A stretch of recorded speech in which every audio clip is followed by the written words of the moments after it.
এবার ভোট দিতে পারবেন আন্দামানের আদিম জনজাতি জারোয়ারাও।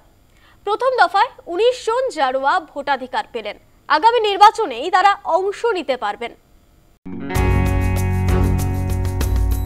ভোটার তালিকায় নাম উঠল আন্দামান ও নিকোবর দ্বীপপুঞ্জের প্রাচীন জনগোষ্ঠী জারোয়াদের। এই প্রথম ভোটাধিকার পেলেন তাঁরা।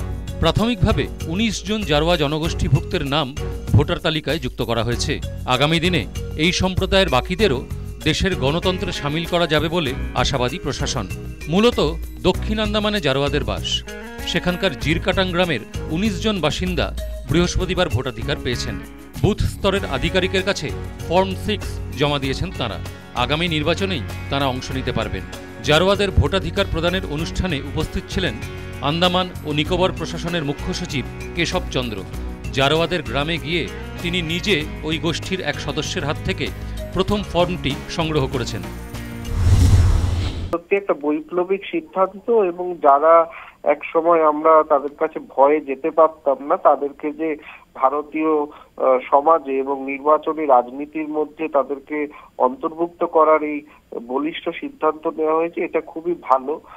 তবে এর যেটা রিপারকেশন হতে পারে সেটা হচ্ছে যে জারোয়াদের মধ্যে গিয়ে ভোট করানো, ভোট কর্মী কারা যাবেন এবং তাদেরকে কিভাবে ট্রেনিং দেওয়া হবে, জারোয়াদের সঙ্গে আলোচনা করা, বা সেখানে তাদেরকে তাদের অঞ্চলেই তো তাদের ভোটদানটা করাতে হবে, তো কিন্তু তাদের অঞ্চলটা খুব প্রোটেক্টেড এরিয়ায় তারা থাকে এবং সেখানে গাড়ি খুব জোরে যাতায়াত করে দাঁড়ায় না, ফলে সেইখানে তাদেরকে তাদের সিদ্ধান্ত তো হয়ে গেছে, খুব ভালো। এবারে সিদ্ধান্ত যখন আমরা রূপায়ণ করব, ইমপ্লিমেন্টেশন করব, তখন এই জারোয়াদের সঙ্গে আরো আলাপ আলোচনা কিভাবে করে তাদের মধ্যে গিয়ে নির্বাচনের দিন ইভিএম নিয়ে যাওয়া, ইভিএম কে তাদেরকে শেখানো কিভাবে ইভিএম এ ভোটদান করা হয়, এই প্রক্রিয়াগুলো অনেক বেশি সুচিন্তিত ভাবে করতে হবে।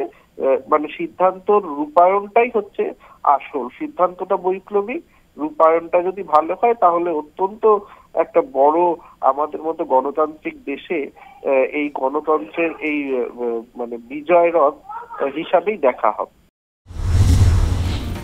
ভোটার তালিকায় জারোয়াদের অন্তর্ভুক্তি ভারতীয় গণতন্ত্রের যাত্রায় গুরুত্বপূর্ণ মাইল ফলক হয়ে থাকবে দাবি আধিকারিকদের। News time.